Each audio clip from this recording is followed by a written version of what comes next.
Hi guys, ఈరోజు పాలకూరతో రెండు easy recipes అయితే చూపించబోతున్నాను.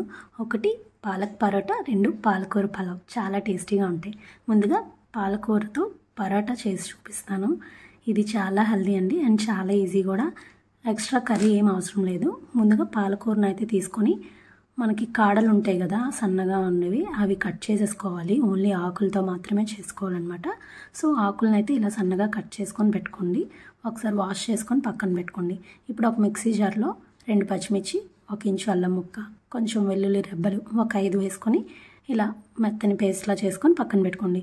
ఇప్పుడు వాష్ చేసుకొని పాలకూర ఉంటుంది కదా, అందులోనే వాటర్ లేకుండా చూసుకోండి. వాటర్ ఉంటే పరోటా పిండి లూజ్గా అయిపోతుంది అనమాట.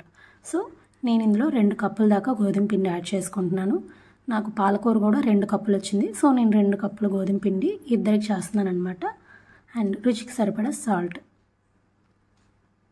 ఇందులోనే కొంచెం వాము, అలాగే కొంచెం జీలకర్ర. టేస్ట్ చాలా చాలా బాగుంటుంది వాము జీలకర్ర వేయడం వల్ల. అండ్ కొంచెం కట్ చేసుకున్న కొత్తిమీర, అండ్ ముందుగా మనం మిక్సీ చేసుకున్న పచ్చిమిర్చి అల్లం పేస్ట్ ఉంటుంది కదా, అది వేసుకోండి. ఇప్పుడు నెయ్యి అండి, కరిగించి వేసుకోండి. నెయ్యి లేకపోతే ఆయిల్ కూడా వేసుకోవచ్చు. ఇలా అన్నీ వేసిన తర్వాత బాగా మిక్స్ చేసుకోండి. పాలకూరలో ఉండే తడి మాత్రమే మనకు సరిపోతుంది, ఇంకా వాటర్ అయితే ఎక్స్ట్రా అవసరం లేదు. పూర్తిగా కలిపాక అప్పుడు ఇంకా పడతాయి అంటే అప్పుడు వేసుకోవచ్చు.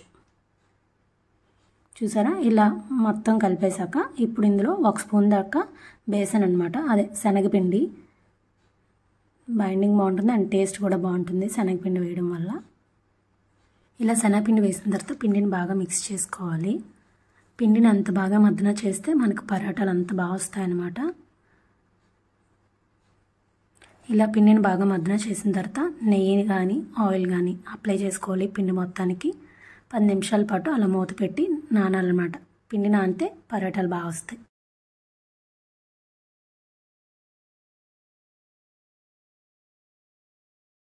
ఆఫ్టర్ 10 మినిట్స్ తర్వాత పిండి బాగా నానుతుంది కదా, ఇప్పుడు మన చేతికి పిండి అంటుకుంటే మనం కొంచెం శనగపిండి కానీ గోధుమ పిండి కానీ యాడ్ చేసుకోవచ్చు, లేకపోతే ఇంకా అవసరం లేదు.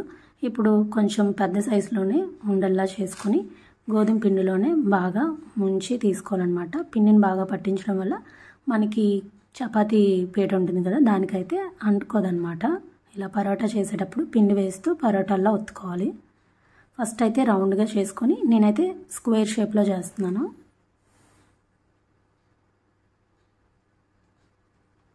ఇలా రౌండ్గా ఒత్తుకున్న తర్వాత దీని మీద నెయ్యిని అప్లై చేయాలి పూర్తిగా. నెయ్యి అప్లై చేయడం వల్ల టేస్ట్ చాలా చాలా బాగుంటుంది. నెయ్యి లేదనుకునే వాళ్ళు నూనెతో కూడా ఇలా చేసుకోవచ్చు. నేను చూపిస్తున్న విధంగా 4 సైడ్స్ ఆయిల్ అప్లై చేస్తూ ఇలా ఫోల్డ్ చేసుకోవాలన్నమాట. అలా అయితే పరోటాలు పొరలుగా వస్తాయి. ఇలా పిండి వేస్తూ పరోటాలను అయితే ఒత్తుకోవాలి.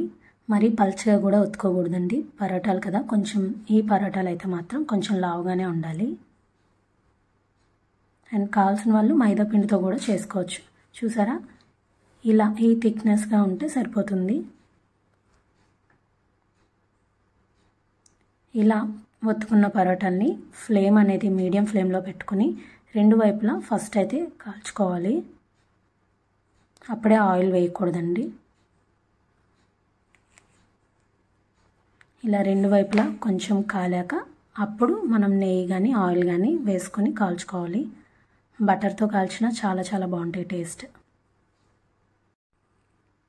మనం ముందే ఆయిల్ కానీ నెయ్యి కానీ వేస్తే ఇలా పొంగవన్నమాట. సో ముందు 2 వైపులా కాల్చుకున్నాక అప్పుడు నెయ్యి కానీ ఆయిల్ కానీ వేయడం వల్ల పరోటాలు కూడా పొంగుతాయి అన్నమాట. టేస్ట్ కూడా చాలా చాలా బాగుంటాయి అండ్ కలర్ఫుల్గా ఉంటాయి అన్నమాట. పిల్లలకి ఇస్తే చాలా ఇష్టంగా తింటారు కూడా. ఇలానే మిగిలిన పరోటాలన్నీ ఇంకా ఫ్రై చేసుకుంటే టేస్టీ టేస్టీ పాలక్ పరోటాస్ అయితే రెడీ. దీన్ని కచంబరీతో తింటే చాలా బాగుంటాయి అండ్ ఆనియన్ టమాటో చట్నీతో కూడా చాలా చాలా బాగుంటాయి. యాక్చువల్లీ చెప్పాలంటే కర్రీ ఏం లేకుండా టేస్ట్ కూడా బాగుంటుంది. ఈ రెసిపీ మీకు నచ్చితే తప్పకుండా ట్రై చేయండి. ఎలా వచ్చిందనేది కామెంట్ చేసి చెప్పండి. అండ్ చాలా అంటే చాలా సాఫ్ట్గా వచ్చాయి. ఇవి చల్లారినా కూడా అస్సలు గట్టిపడవు, అంత బాగుంటాయి అన్నమాట. అండ్ నెక్స్ట్ రెసిపీకి అయితే ఇప్పుడు వెళ్ళిపోదామా. పాలకూరతో పలావ్ అనమాట. యాక్చువల్లీ ఈ రెసిపీస్ ఎందుకు చేస్తున్నానంటే మా హస్బెండ్కి పాలకూర తెమ్మంటే ఎంత తీసుకొని వచ్చారు. అందుకే కొంచెం డిఫరెంట్గా ట్రై చేస్తున్నాను అనమాట. రోజు పాలకూర పప్పు, పాలకూర టమాటా అంటే తినం కదా, అందుకోసమే. ముందుగా పాలకూర పలావ్కి పాలకూరని అయితే సన్నగా కట్ చేసుకొని వాష్ చేసి పెట్టుకోండి.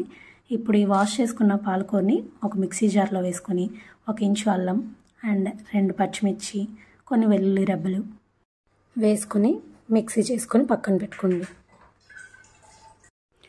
ఇప్పుడు ముందుగా స్టవ్ ఆన్ చేసుకొని కుక్కర్ పెట్టుకొని 2 స్పూన్స్ దాకా నెయ్యి వేసుకొని, నెయ్యి వేడెక్కాక హోల్ గరం మసాలా ఉంటాయి కదా, అవి అయితే వేసుకోవాలి.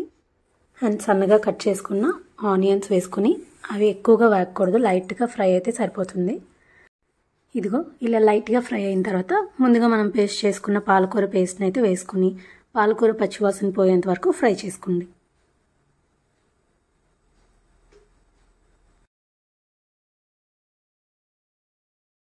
ఇలా బాస్మతి రైస్ని ముందుగానే నానబెట్టుకొని అందులో 1 స్పూన్ దాకా నెయ్యి కానీ ఆయిల్ కానీ అప్లై చేసుకుంటే రైస్ పొడి పొడిలాడుతూ వస్తుంది అనమాట.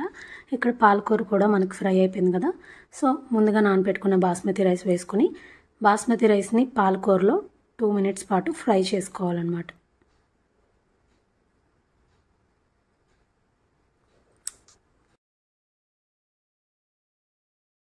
ఇలా ఫ్రై చేసుకున్న తర్వాత 1 కప్పు రైస్కి 1.5 కప్పు దాకా వాటర్ వేసుకోవాలి.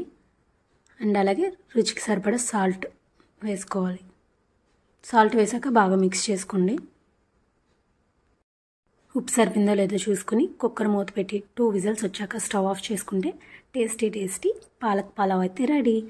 పలావ్ కదా, కొంచెం మెత్తగా ఉంటేనే బాగుంటుంది, నాకైతే అలానే ఇష్టం. అండ్ వేడిగా మేము సర్వ్ చేసాము.